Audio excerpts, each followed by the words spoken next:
Varamahalakshmi ಹಬ್ಬದ್ದು fruits ಜಾಸ್ತಿ ಇತ್ತು ಅಂತ ನಾನು ಕಸ್ಟರ್ಡ್ ಮಾಡೋಣ ಅಂತ ಅಂದ್ಕೊಂಡೆ. ನಾನಿಲ್ಲಿ ಕಸ್ಟರ್ಡ್ ಮಾಡೋಕ್ಕೆ ಪ್ಲೇನ್ ಹಾಲಿಗೆ 2 ಸ್ಪೂನ್ ಕಸ್ಟರ್ಡ್ ಪೌಡರ್ನ ಹಾಕಿ ಲಂಪ್ಸ್ ಇಲ್ಲದೆ ಇರೋ ಥರ ನೀಟಾಗಿ ಮಿಕ್ಸ್ ಮಾಡ್ಕೊತಾ ಇದ್ದೀನಿ.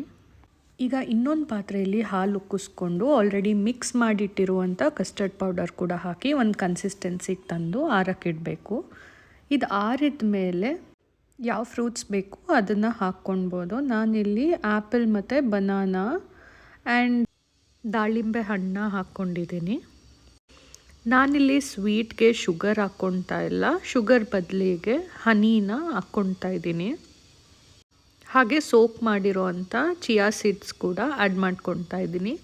ಇದನ್ನು ಹಾಕ್ಕೊಂಡು ನೀಟಾಗಿ ಅದನ್ನು ಮಿಕ್ಸ್ ಮಾಡಿಕೊಂಡು ಇದ್ರ ಮೇಲೆ ಡ್ರೈ ಫ್ರೂಟ್ಸ್ನ ಹಾಕ್ಕೊಳ್ತಾ ಇದ್ದೀನಿ. ಆ್ಯಕ್ಚುಲಿ ಹಾಗೆ ಫ್ರೂಟ್ಸ್ ತಿನ್ನಬೇಕು ಅಂದರೆ ನನಗೆ ಅಷ್ಟೊಂದು ಇಷ್ಟ ಆಗಲ್ಲ. ಸೊ ಈ ಥರ ಮಾಡ್ಕೊಂಡು ತಿನ್ನಿ, ಟೇಸ್ಟಿಯಾಗಿ ಕೂಡ ಇರುತ್ತೆ, ಹೆಲ್ದಿ ಕೂಡ, ಹಾಗೆ ಫ್ರೂಟ್ಸ್ ಎಲ್ಲ ಕೂಡ ಖಾಲಿ ಆಗುತ್ತೆ. ಆಚೆ ಕಡೆ ಚಳಿ ಇರೋದ್ರಿಂದ ನಾನು ರೆಫ್ರಿಜರೇಟ್ ಮಾಡಿಲ್ಲ. ರೆಫ್ರಿಜರೇಟ್ ಮಾಡಿದ್ರೆ ಇನ್ನೂ ಚೆನ್ನಾಗಿರುತ್ತೆ. Thanks for watching this video. ನಾನು ನಿಮಗೆ ನೆಕ್ಸ್ಟ್ ರೆಸಿಪಿ ಜೊತೆ ಸಿಗ್ತೀನಿ. ಅಂಟಿಲ್ ದೆನ್ ಬಾಯ್ ಬಾಯ್.